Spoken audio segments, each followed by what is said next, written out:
Hello everyone and welcome back. Now, in this video, we're going to return to one of my favorite topics in dynamical systems, and that is bifurcations. Now, we spent a lot of the early part of this lecture series getting very good at bifurcations. Hopefully, you are pretty close to being an expert at bifurcations in 1D dynamical systems. At least you've seen them, you've worked with them, you have a pretty good idea that, there exists saddle node, transcritical, and pitchfork bifurcations that you can observe in these types of systems. Now, what I'm going to show you in this lecture is that that's not a feature of one-dimensional dynamical systems. It's actually a feature of all dynamical systems. And in particular, what we're going to do is we're going to focus on planar, remember 2D dynamical systems again, and we're going to look at the kind of bifurcations that can occur. We're going to see that they're basically the same things we've already become experts in. We're just going to see that, there's essentially an extra dimension. It adds a sort of layer of complexity, but once you boil it down to the right frame of reference, it's the same thing.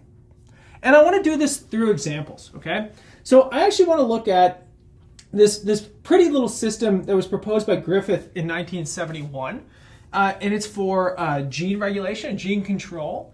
So again, not really my area of expertise. The beautiful thing is, in the 60s, the 70s, the 80s, it's still ongoing, but there was really a sort of heyday around the 60s, 70s, 80s, where people were really applying dynamical systems to areas like chemistry and biology and physics and all of these sort of applied scientific domains. And so we have a wealth of well-studied and very influential models coming from these disciplines.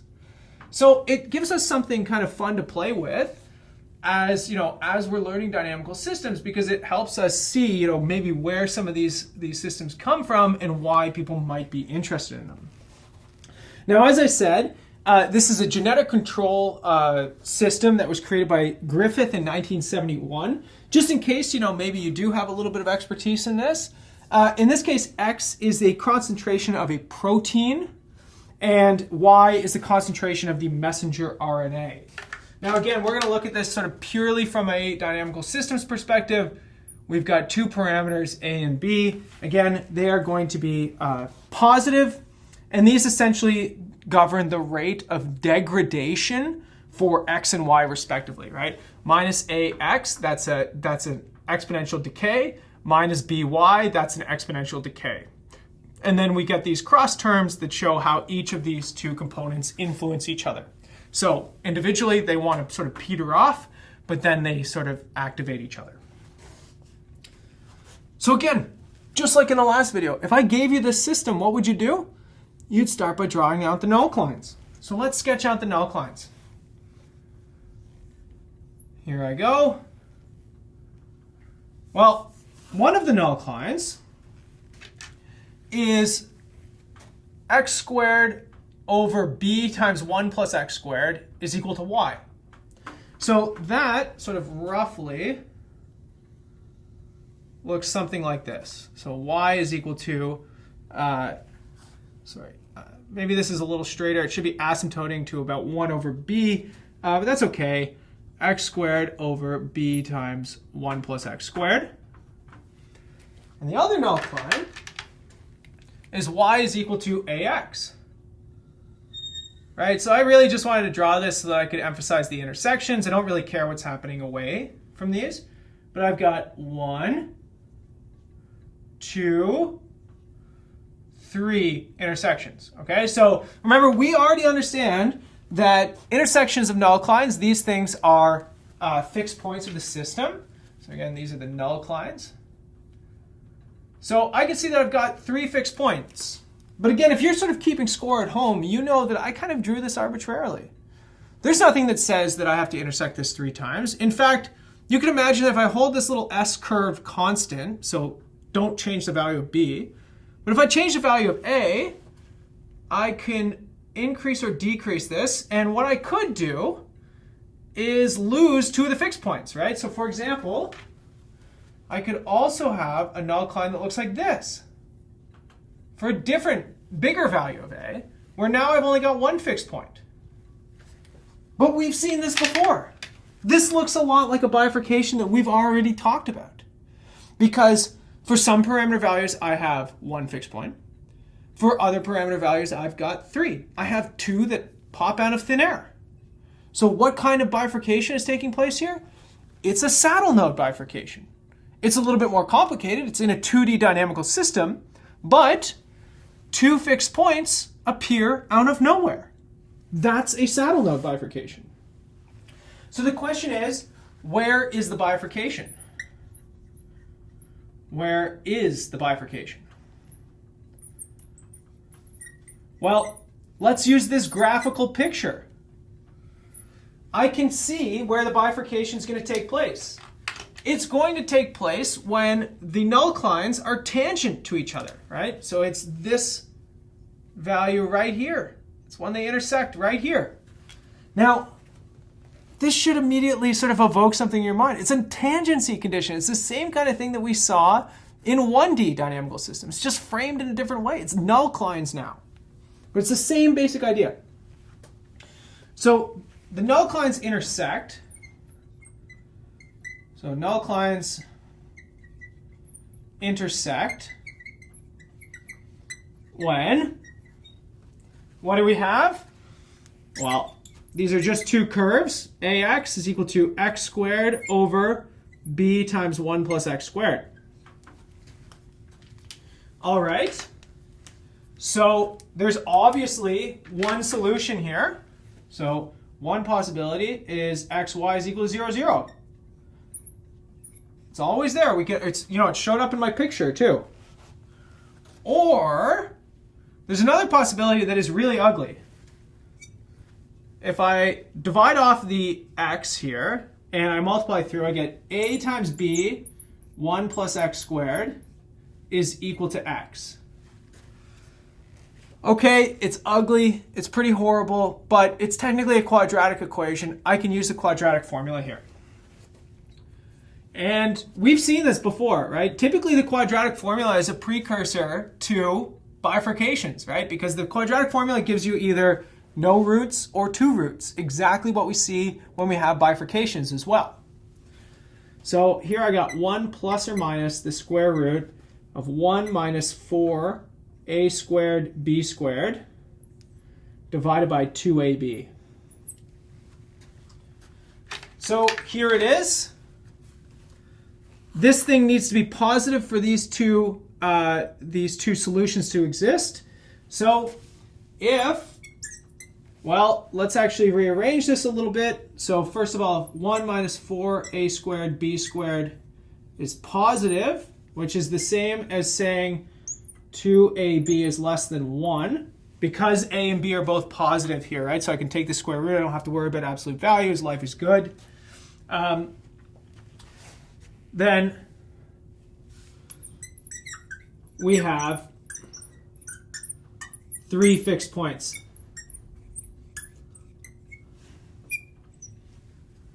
Okay, so you can also turn that on its head, right? If the parameter values are chosen differently, then what we get is we only have 1 fixed point, the one at 0.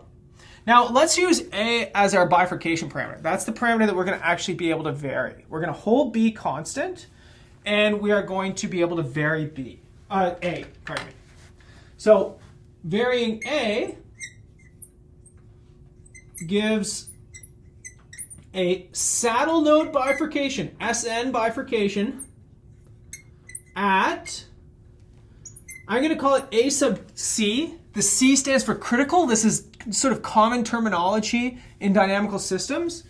Well, that's whenever this thing is equal. So I can rearrange and I get a sub c is equal to 1 over 2 times the value of b. Again, this is the critical value of a, which evokes a saddle node bifurcation. When a crosses that, a saddle node bifurcation takes place in my model.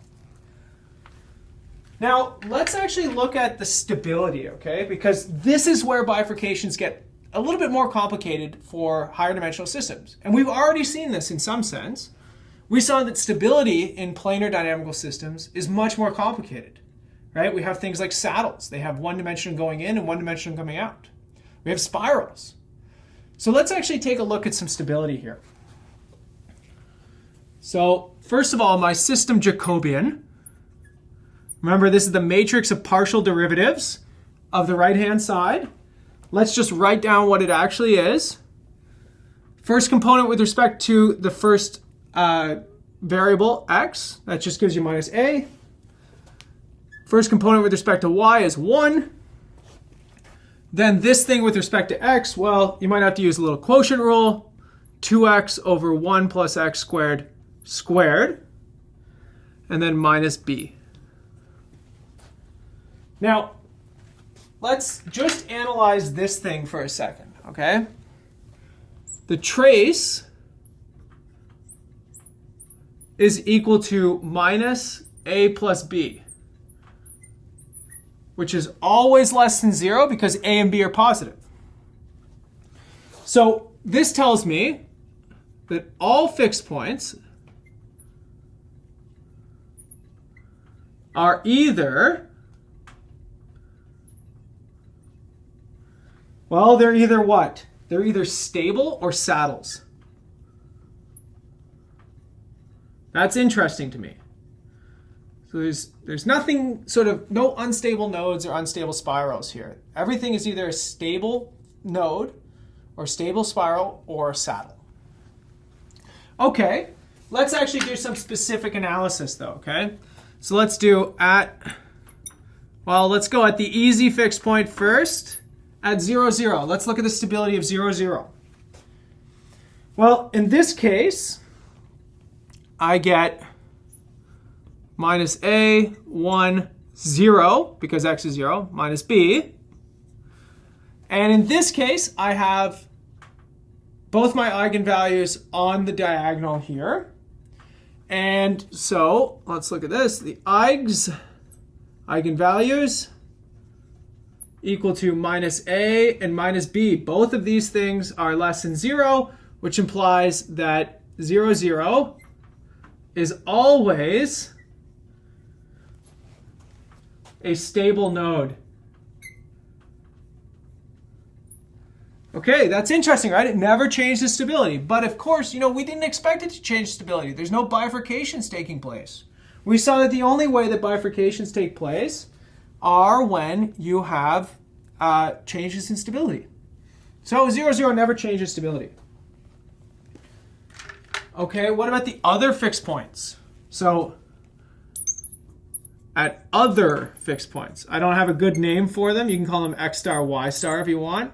They come in pairs. Well, in this case, I'm going to look at the determinant of the Jacobian. I'm going to say x star is this value of x right here. You can use plus or minus. It's entirely up to you. But let me just tell you what the determinant is equal to. So the determinant of this thing, let's just keep x in there for a second, okay? The determinant is ab minus, and then 2 times x star, whatever you put in, divided by 1 plus x star squared, all squared. Okay, so the question is, did that help us at all? Well, there are some little tricks that we can play. What are those tricks? Well, we know that x star satisfies, so look at this equation right here. A times b, 1 plus x star squared is equal to x star. 1 plus x star squared, 1 plus x squared squared. So this tells me that I get 1 plus x star squared is equal to, divide off the ab, I get x star over ab. Okay, so I use knowledge that this was a fixed point because a fixed point has to satisfy that equation. So let's clean this up. I get an over ab down here. I can factor it out. And so this gives me a times b, and then bracket 1 minus, and then there's an x star up here that will cancel with one of the ones down here, right? So then we're all right. And then I get 2 over 1 plus x star squared. And now I can sort of clean this up a little bit. I get a times b, and then x star squared minus 1 divided by x star squared plus 1. Okay, not easy to follow these chains of arguments. It's all sort of using these things. Go ahead, try and do it yourself. Maybe pause the video, see if you can work through it. But let's take a look at what happens here. Well, in this case, we can actually see that the determinant, so determinant is actually less than 0 for the, I'm going to call it the middle fixed point, okay? Which one's the middle fixed point? It's the one with the minus. It's this guy right here, sitting in the middle. Sorry, right here, sitting in the middle. Okay, because the minus pulls it backwards a little bit. Goes up to 1 over 2ab, and then gets pulled backwards. The plus 1 is going to be way up here. So I'm going to call it the middle fixed point. So the determinant is less than 0. The trace is less than 0. In this case, this thing is a saddle point. All right, so the complexity is stepping up a little bit. That's interesting. It's a saddle point. Now, the other one, other fixed point, so the rightmost fixed point, this guy up here, has the determinant is going to be positive.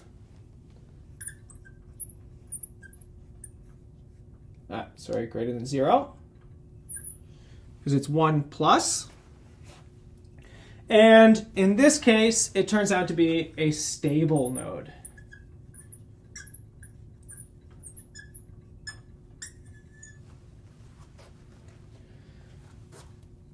Okay, and what we can see here from the bifurcation value is that actually the fixed point the bifurcation takes place at x star equal to 1. So at a equal to a critical, which is 1 over 2b, the bifurcation takes place, right? So this becomes 1. This part, the determinant disappears. Takes place when x star is equal to 1. Both of these things coalesce at x star equal to 1 right here. And let's take a look at this. Let's actually say the determinant is equal to 0. This disappears. The determinant is equal to 0. What does it mean for a matrix to have a determinant of 0? It means that one of the eigenvalues, at least one of the eigenvalues, is 0. So this implies that there is a 0 eigenvalue.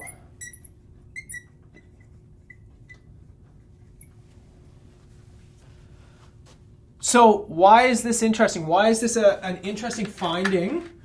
Well, it turns out that to find bifurcations, well, bifurcations come from changing stability of a system, right? So we looked at this whenever we looked at one-dimensional dynamical systems. We always tried to find when the linearization was equal to 0. That's when you change stability. In planar dynamical systems, how do you measure stability? By the eigenvalues. And when did stability change? When it goes from, say, positive to negative, or negative to positive. When you cross 0. So in fact, you have a general statement, sort of that we found working through this example here. And we can say that in general,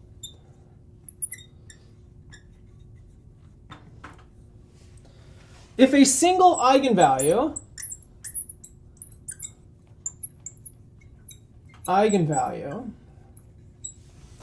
crosses 0, and that's by varying a parameter,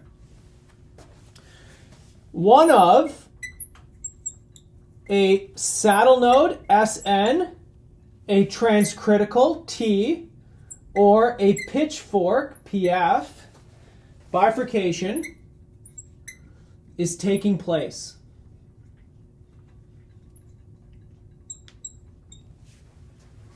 Okay, so the determinant of the Jacobian in this case was equal to 0 at exactly the critical value of the parameter. And we saw that the determinant here, in terms of these two splitting fixed points, it splits. One part goes negative and one part goes positive. And what you see is that you get a saddle point and a stable point. Okay, it's very different. The stability is different than in one dimension, right? In one dimension, saddle node gives you a stable point and an unstable point. In this case, it's 2D stable, and in this case, it's 1D stable, 1D unstable. It's very weird, right? It's not the same thing. The stability is what really matters when you look at bifurcations in higher dimensional systems. Okay, let's take a look at another example. Here's a nice system. So x dot is equal to mu times x plus y plus sine of x. Very nonlinear system. Y dot is going to be equal to x minus y. We're going to do this from a purely analytical standpoint, okay? So we're not actually going to sketch out anything. We are going to analyze stability of fixed points and take a look at the kinds of bifurcations that are taking place here. Well, first of all, there's a fixed point at 0. We can see that if I put x and y equal to 0 in here, I get 0 on the right-hand side. So 0, 0 is a fixed point.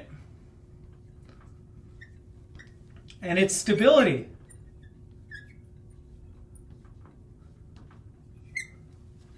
Well, its stability, let's actually write out what the Jacobian becomes. Well, if we take the Jacobian of the right-hand side at 0, 0, I'm going to get mu plus 1, and I'm going to get 1, and I get 1, and I get minus 1. In this case, I can compute the determinant of this thing. So the determinant is equal to minus mu plus 1 minus 1.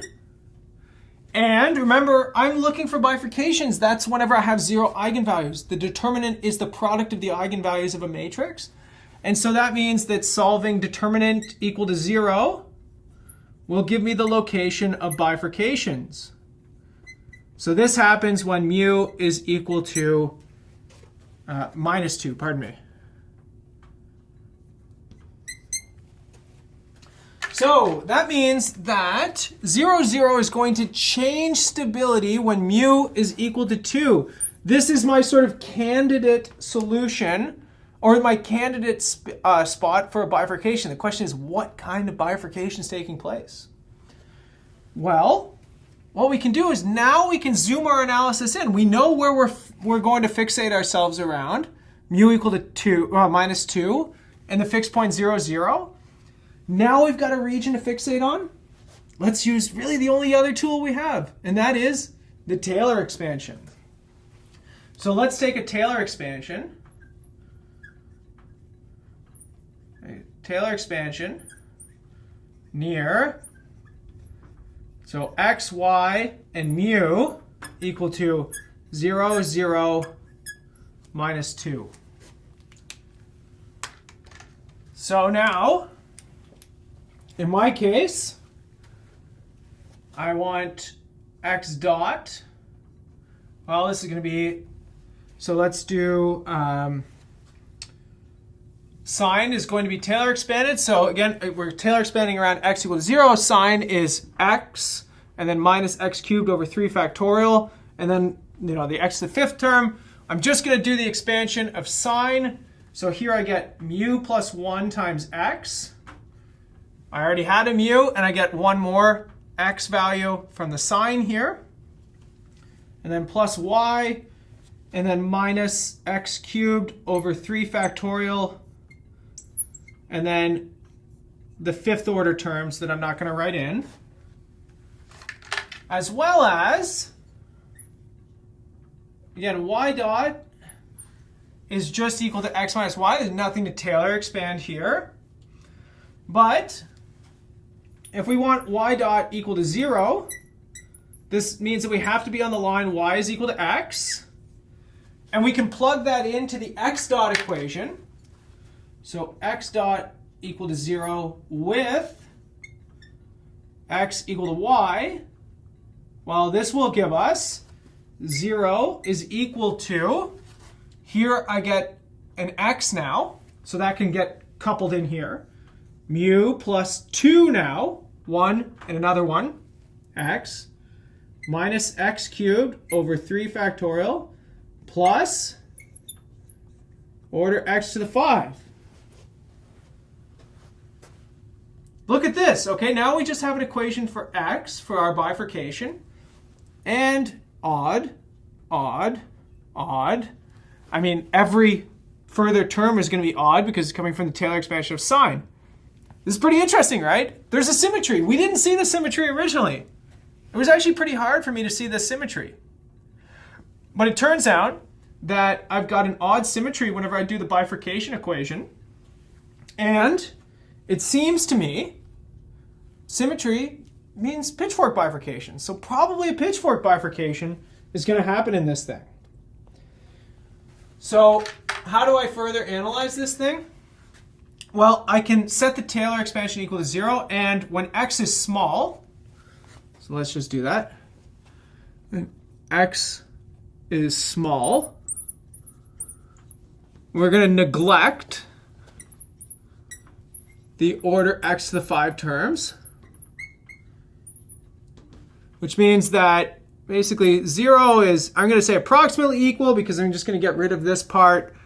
I'm going to do, a little bit of rough calculations just to try and get an idea of what's going on here. And what you can see here now is that x is equal to 0. We already knew that. That was an easy one. Or it's also equal to plus or minus the square root of 6 times mu plus 2. Now, what does that mean? That is a pitchfork bifurcation.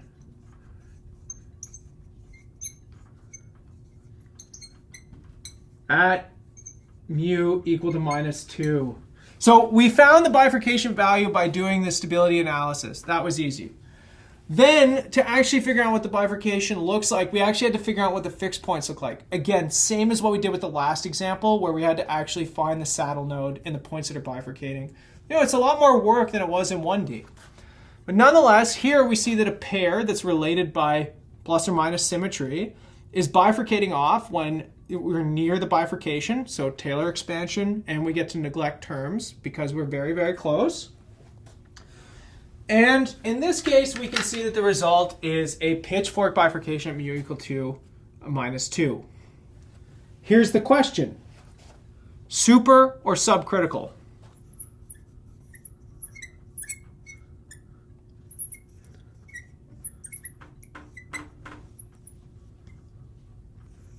How can we reason this out? Well, we know what the difference between a super and a subcritical bifurcation, a pitchfork bifurcation are now. So let's start enumerating some important pieces. First of all, the fixed points only exist for mu bigger than minus 2, right? I have to be positive inside of this thing for these to exist. Okay. Now, the question is, what is the stability of the origin in that case? Well, 2, for mu bigger than minus 2, the origin, right, so 0, 0, is a saddle point.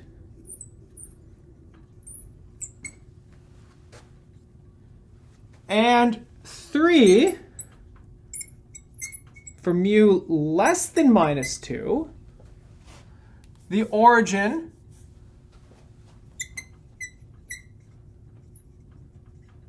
is a stable, or is stable, sorry. It has 2 negative eigenvalues. Okay, so it went from stable and it went from having two stable directions to only having one. One of the stable directions became unstable. And while that happened, two new fixed points emerged.